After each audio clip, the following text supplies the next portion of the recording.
All right, what's up, guys? These are e-boards, electric running boards from Rough Country for my 23 Tacoma, third gen Tacoma. Obviously, they're a little bit modified now. I cut 8 inches off. I'm gonna make that fit eventually. I probably could have got away with 6, maybe even a little more, judging by how much clearance I have. But I cut it off so I could fit it in the powder coat oven because I'm gonna powder coat the front rear bumpers, the bed rack, the bed rails, the cab rails. Everything's gonna be powder coated the illusion purple color that I really like. So obviously lime green, Tacoma, whatever citrus green, whatever Toyota calls the color. I've got the purple and green PRPs in there. So I'm going for colorful, like everything else. So nonetheless, these are all 8 inches lopped off. Took the end pieces off, drilled out the rivets. I'll put them back in. When I'm done, I'm going to bed line the top, so I'm not powder coating the top rails, just the visible parts when they fold up. So these are what you see when they're when the car's moving, and then they fold down, and then you'll step onto bed liner. So that's what we're going with. I don't know why we have a dog in the shop. I'm going to off gas these / bring them up to temperature.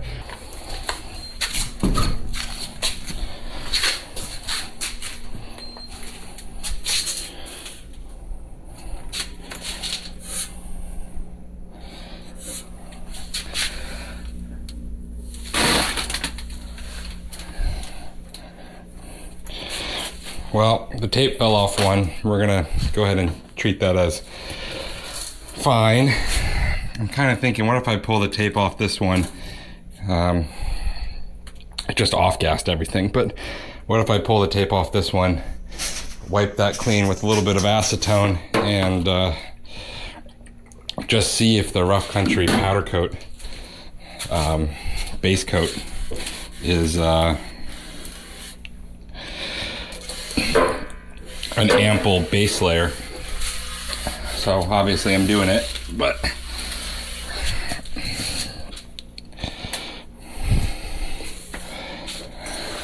what I mean to say is we're gonna wipe this clean, get rid of all the muck on the base Rough Country powder coat, what it comes with, and we are going to attempt to spray the illusion 2-step powder over the manufacturer shipped based powder. So this is, that is from Rough Country, shipped with powder coat. Probably not the best base layer, definitely not fresh, but we're going to, since we're in here anyways, and the tape decided to fall off, we might as well spray over the entirety of these boards. Clearly this isn't going to be super clean, nor do I really care, because worst case scenario, this is just going to get bed lined as we initially planned. So trying to save rag space. I'm using a lot of acetone just because it is so dirty, but I'm trying to just save rag space for the dirt.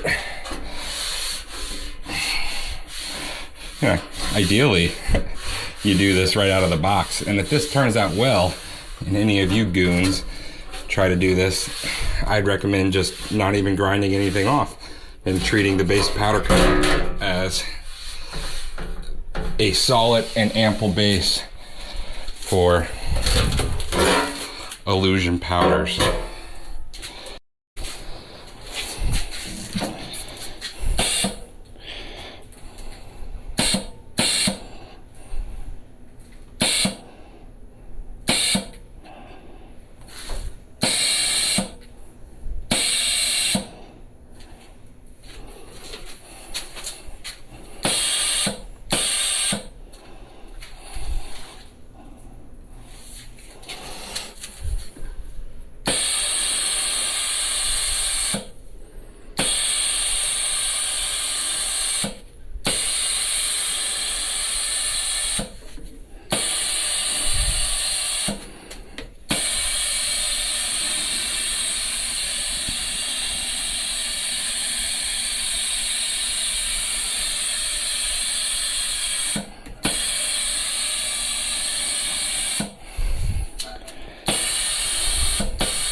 You know, as I'm spraying this, I'm realizing I probably should have started on the back one first.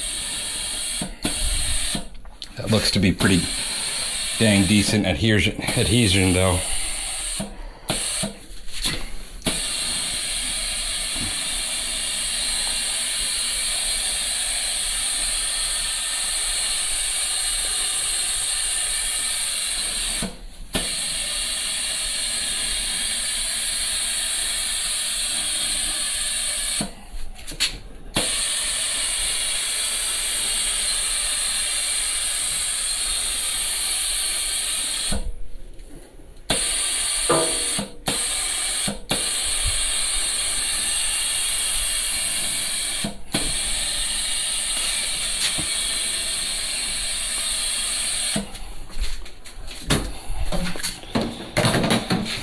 We'll call that good enough. This bakes for 400 at 10 minutes. 10 minutes at 400. I'm gonna do a partial bake on that. So part temperature at 400 for 5 minutes. And we will pull it out and begin to spray the mist of the Razzle Dazzle Colorshift. We've loaded the new powder. We are going to spray as soon as this comes down to temperature. This is just going to cool to room temperature. 216 right now, 230. Obviously the closer one's hotter. I didn't want to overbake on a partial cure, but look, get my phone light to show you. These look like factory. Oh man, that's funny.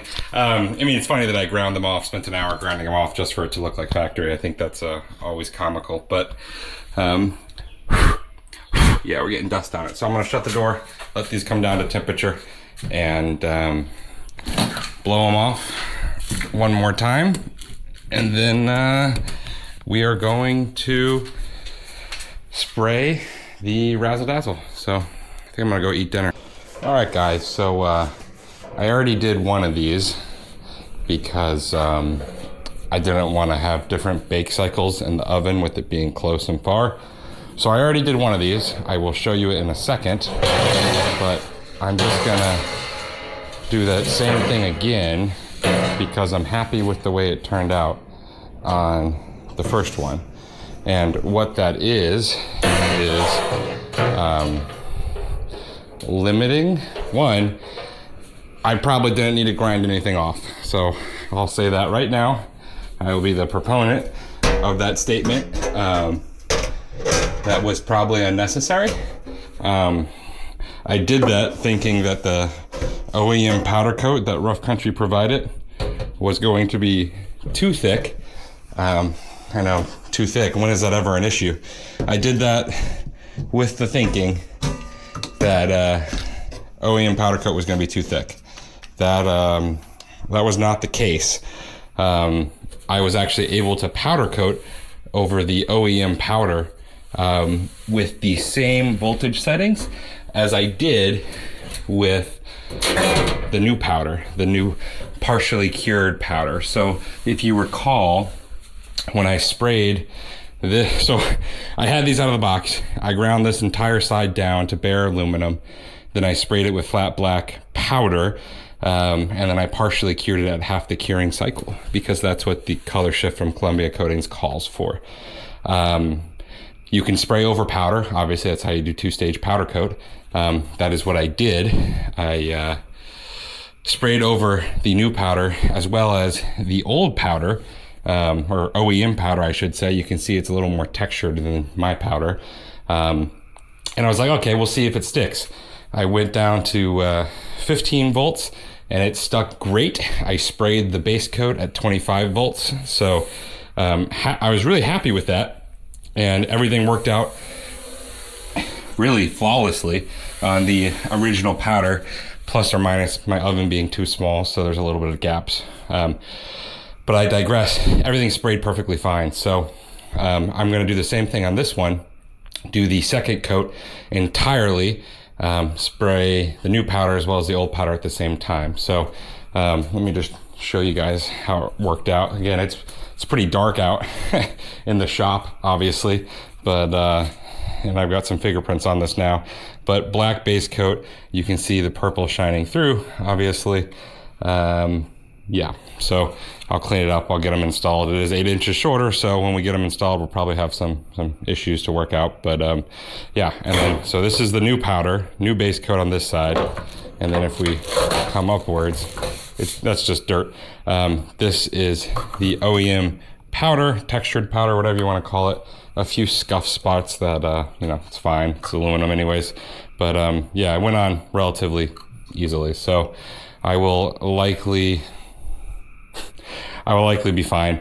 I'll still probably bedline these edge caps where obviously it's leaning against the actual oven itself, so powder couldn't really stick down there, so I'll probably cap it off and bedline just the ends or something and go from there. But anyways, let's get this other one sprayed. All right, it's a new day. We're under the car. I've got 2 of the motors mounted up, the rail in place and bolted together. You'll notice that the motors are both on the driver door, and then the passenger door is just hanging right now. That's because we shortened this 8 inches just so we could powder coat it, and this is where the motor usually goes, and I'll show you in a second where this doesn't align anymore. So that's fun. It's always something working on these cars, I tell you what. But as you can see, motors are on the driver door. Don't mind those scuffs, those will be painted, and it's hanging on the passenger door. So me, 275 pounds ish, I can stand on this. It bends, you can feel it bending a little bit, but the running boards themselves, even if I stand on the front, are gonna bend a little bit. So I'll probably end up honestly putting a limit strap on the back and just calling it a day. And that's just because we shortened it 8 inches, and I don't think 8 inches short really looks that bad. And when it folds up, it's obviously folded up. So I'll likely also add a power bed rail, folder on the bed. So that'll take up that space right there. Nonetheless, it's dark, so you can't really see the purple shining through with the black base coat. But we got the other one right here. We're gonna go ahead and get it mounted, and then we're gonna start following the instructions for how to install this Rough Country e-boards. And yes, I'm just gonna walk over and put this in the sunlight for you.